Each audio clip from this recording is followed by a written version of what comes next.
It is not about technology. It is about centering into systems change and problem solving. It could be nothing less than a renaissance of digital government. That phrase may not mean what you think it means. The future is about solving intractable problems, centering the work on the citizen, and resisting the urge to put lipstick on pigs. Heat seekers need not apply. Our conversation with Tara Dawson McGuiness of the New Practice Lab, coming up.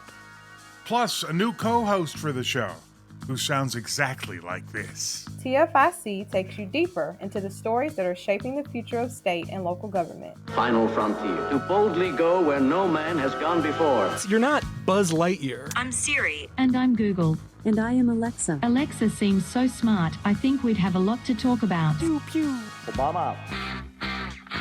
This is The Future in Context. I'm Paul Taylor, delighted you're here, and delighted to welcome Ashley Silver, who joins us as the new permanent co-host of the show. Ashley, maybe we can start here. Who are you when you're at work? I consider myself somewhat of a jack of all trades when it comes to what I do here at Government Technology. I work a general beat, so I've covered a variety of topics from generative AI policies, which is kind of a hot topic now across the nation, to how agencies are tackling digital equity. So I've covered pieces related to that as well. And that's generally my story approach, to really uncover those great community-oriented stories that are personable and really draw readers and listeners in with an informative but emotional connectivity. So that's kind of what I want to do here. Continuing to expose them to intentional, honest conversations about the types of technology we have out there, and also how agencies are partnering with communities to make the greatest difference. And this in turn will ideally, I think, make government better, and then those working with government also better with those collaborations. Well, we're glad you're here. Collaboration is one of the big through lines in the career of our guest. So let's meet Tara McGuiness. She is the founder of the New Practice Lab at the New American Foundation.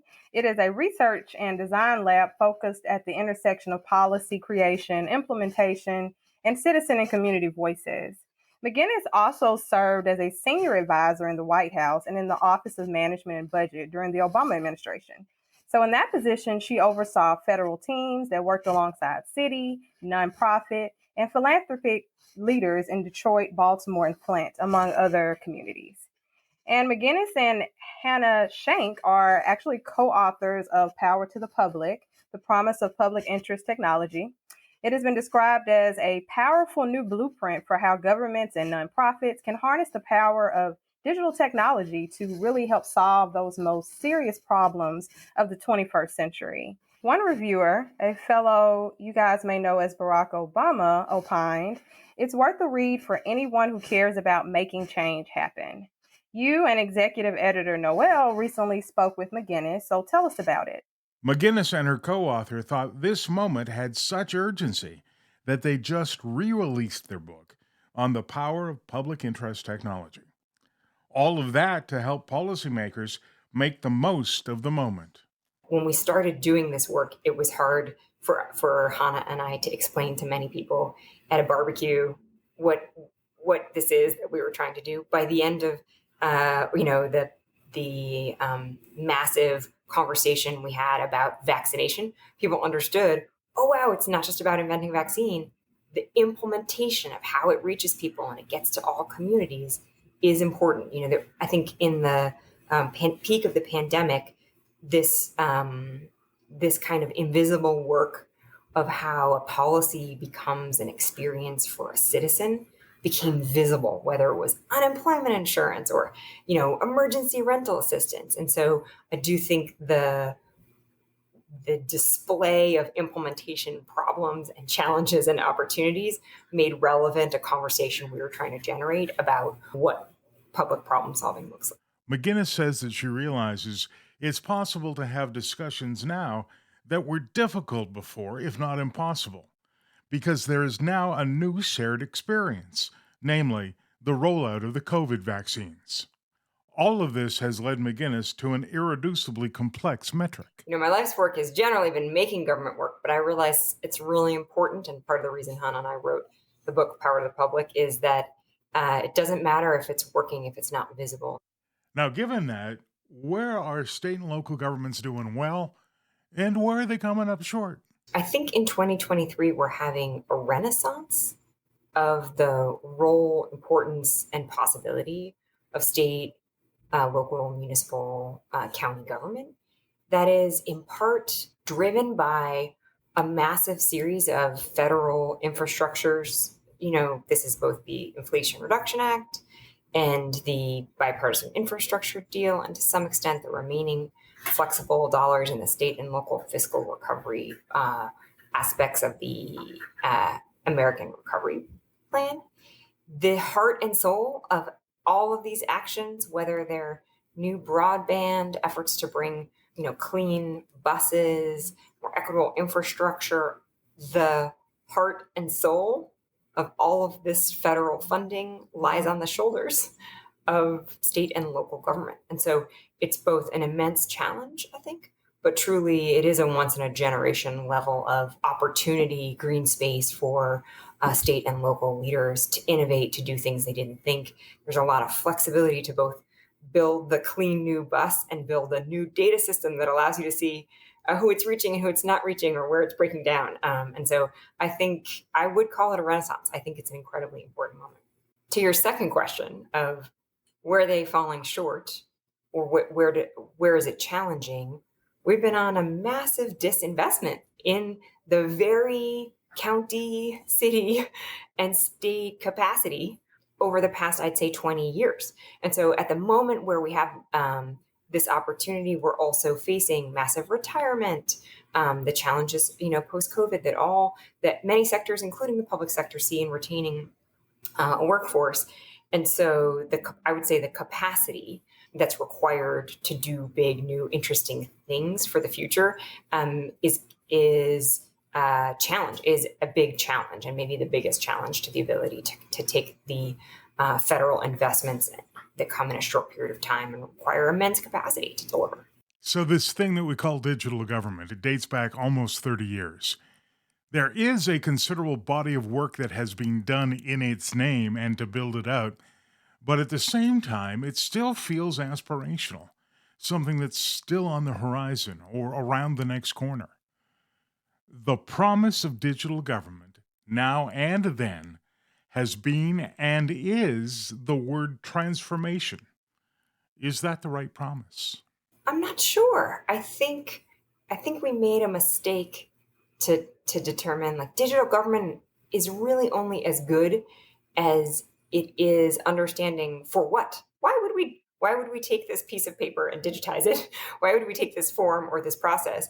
And I think in the first version, and we write about kind of a major federal failure in this in Hannah and my book, but you see all the time, people just took a broken process and they digitized it. And then they were surprised that it was a digitized broken process. And so I do think the promise of digital broken government digital government and transformation is only as good as government transformation, full stop. What is the problem we're solving? Who are the people that you need to get that done? And then how do you use digital tools, which are constantly changing, to effectuate that change? And so the mistake that our problems will be fixed by a silver bullet called the internet or digital government, I think was never very honest. And so the art is to say, what is it that is broken here? And where will digitizing it break it farther? And where will digitizing it give us a chance to start fresh with a system that makes sense? A really good example of that is we write about this form that took many years inside the Department of Homeland Security. They just said, the internet has come. It started in the Bush administration. Let's digitize this form. And it turns out that people write in the margins of the form on the adjudication side, and that the way the form is used and who uses it is really important. And if you just digitize it, you no longer allow the notes to be sent, the circles to be made. And so thinking about what is it we're trying to do here? In this case, it was process immigration forms. How does it work now? How could it work better? And ask the people who do that work, what would help you enable your work? And that's where they ended up almost a decade later. But it wasn't just simply kind of putting a new technology on top of a kind of ineffective existing management structure or form. Okay, Tara, so 18F was formed in 2014, and in the subsequent decade, many similar groups have sprung up to more eloquently bring technology to bear in service of residents.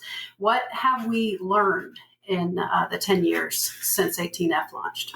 That's a super question. And if you look, there is this inflection point, the birth of 18F, the birth of the U.S. digital services, the kind of massive growth of Code for America and a bunch of newer, COVID pandemic brought a newer set of delivery nonprofits and companies online.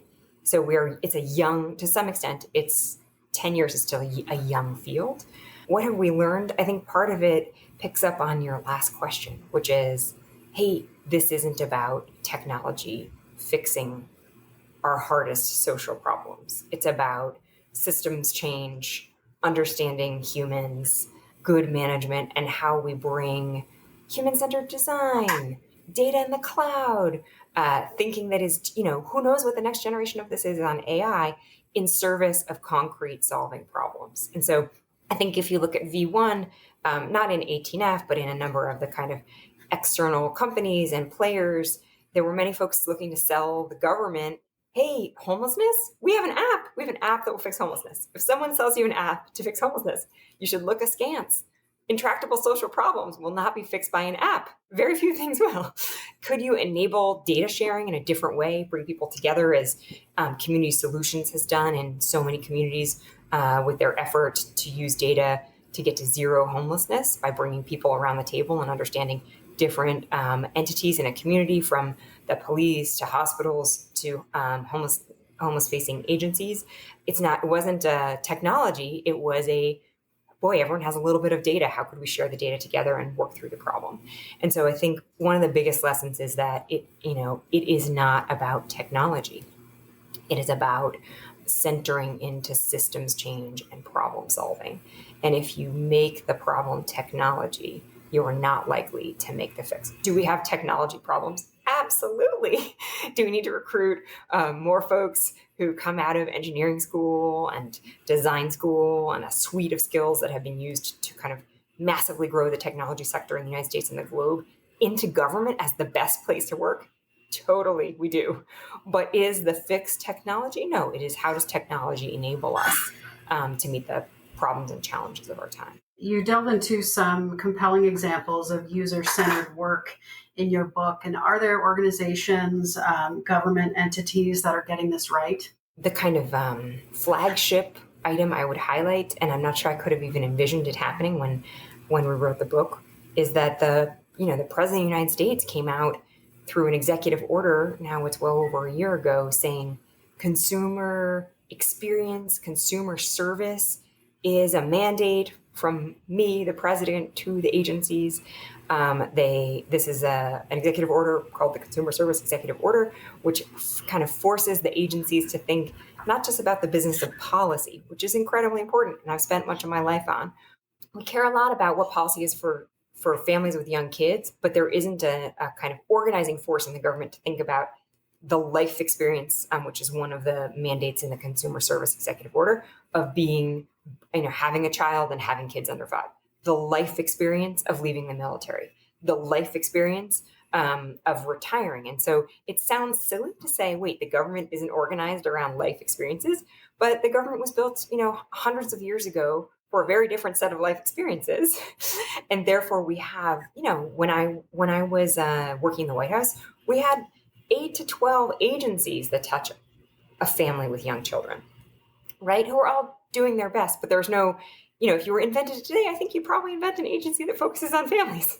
The agencies were invented for the moment of time in which maritime transport was really like a different level of importance to many, many citizens than maybe it is to like the shipping industry today. And so really like we are working with a house that was architected for a much smaller, much different country. And so giving it the command, as this executive order from President Biden does, to really focus on They call it consumer service. I would call it human-centered design, thinking about the person who experiences a government service and what it feels like. And it's incredibly simple. I talk about this isn't a new idea, right? President Lincoln used to drive isn't a Democratic or Republican idea. He used to drive his staff crazy. He had this kind of one-man user experience ran on a weekly basis. He would open the doors to the White House and anyone could come in and petition him, widowers, pensioners, and at the time it was in some ways fewer people, more egalitarian who made it through. And then he would hand off assignments to agencies, walk right over to the Treasury Department and say like, hey, it's not working. I just heard from this pensioner that this is awfully slow. That is not a system fit for time, but this is not a new idea in the United States that, citizen is king and that we would be in a constant feedback loop with the public about what they need. And then we would be adapting our systems in order to be responsive. I would not have guessed that the practice would have extended back to Lincoln's time. So that was a great anecdote. Thank you. And you covered some of this, certainly in your last response, but the rise of human-centered design as a practice in government. You talked about some of the work being done at the federal level. Have you seen that extend into state and local? Are they taking cues from the top in this area? Yeah, and it comes in different ways. I think you can find it at the city level. You have a city like Austin, which has a kind of digital service, and built into the technology practices of making great digital product is human-centered design. But the practice, as we write about, of human-centered design was not invented by Silicon Valley. You can find threads of it in long work of anthropologists, in kind of much more anthropological research that's just in touch with folks. So that you could find it at the city level. I think, in fact, sometimes city and county governments are more intuitively in touch on the human-centered design side because they're just much closer to the folks who they serve. And so if you're a mayor and, garbage pickup is going slow, like you will hear about it in the grocery line. Some mayors have instrumented, Mayor Duggan in Detroit, who I admire a great deal, on both his campaign and when he went into government and his campaign trail, he created a system that if a certain number of citizens of Detroit got together, he'd come to their front porch or their house to hear what it was. By the time he was in government, he kept this practice going, but he created an app that back-ended, allowed them to record the data in 4 or 5 areas and to be responsive in real time, so that he could reach more houses than he could reach. At the state level, the Department of Labor in New Jersey has a consumer experience lead for unemployment insurance that was responsive to the situation of, wow, our system is running just fine and the humans are not getting checks in the quarter in which they applied to us. And so they created a person whose job it is to wake up and say, hey, we could be doing everything the policy said, but the lived experience of a consumer is very different from, is too long, is too slow, has a long wait time. The call center, you wait for 45 minutes and the question you asked is not on the list of things they can read to you. So some of this is a sophisticated practice. Some of this is incredibly basic. Just, my advice to anyone in government at the state, local, or federal level, especially in positions of leadership, is just to ask the question, how do we know this is working? What is the way once a quarter, once a week, once a year, we walk in the shoes of people who are attempting to get our help? And that can be as simple as send your senior leadership team to just sit alongside call center workers for a day at the federal level. It could be as simple as you'll find out an awful lot by waiting in the lobby of a client-facing service and seeing who's crying. Tara, in the book, you tell the story about somebody in a public agency who listened well, who knew stuff, and who made some notes to herself. Then she shared what she knew with the people who were quite literally lost. There was a person who was the security guard for one government service who had their own basically frequently asked questions that she helped people with. When they went into the office, it didn't work, and she could guide them through. This doesn't have to be complicated to find a way to listen. And the more you listen to what's coming up and use the data in your system to make sure that's kind of an average experience, the more you can be responsive. And often it's just nobody's job. It's not ill will or, just the number of questions on a form have compounded over 40 years and nobody thought It's my job to make it a 3-question form. Who does a 40-question form? It could be very lightweight, or it could be very sophisticated. There's a great number of companies out there that can help be hired to test the user experience with any government program or product. Not that the responsibility for all of this lay on your shoulders, but what are you doing about it? I went and built the New Practice Lab, which is a 1-part think tank and 1-part design and delivery shop, think 18F. We are a human-centered policy design shop. This means we do basically 3 things. We give state, local, and federal governments sprint teams like you'd find in 18F. So we gifted a sprint team to a state that was implementing paid leave and found their uptake was stuck. We sprint on a discrete goal. And then what we leave with is, wow, it's not even on the radar, the type of kind of granular problems on data sharing or eligibility, so that the next generation of big policy design reflects the learning on the ground of what real families are experiencing. So we run these sprints, we do ongoing qualitative human-centered design work, and then we graduate it to policymakers. We make this kind of in-between space of the citizens' experience with the policy visible, where people are making the next generation of policy. So, Noelle, what sticks with you from our conversation with Tara McGuiness? I was really intrigued by this point in time that we are in right now relative to digital transformation, and how she classified it as a renaissance of sorts of the importance of government in the lives of citizens. How does her experience and expertise, the federal government, map with what you hear from state and local CIOs? Yeah, well, her experience with healthcare.gov and the rollout there and all of the lessons, I mean, it just ties very directly to what we hear from state and locals in terms of, on these big customer-facing projects, of which technology is such a big part.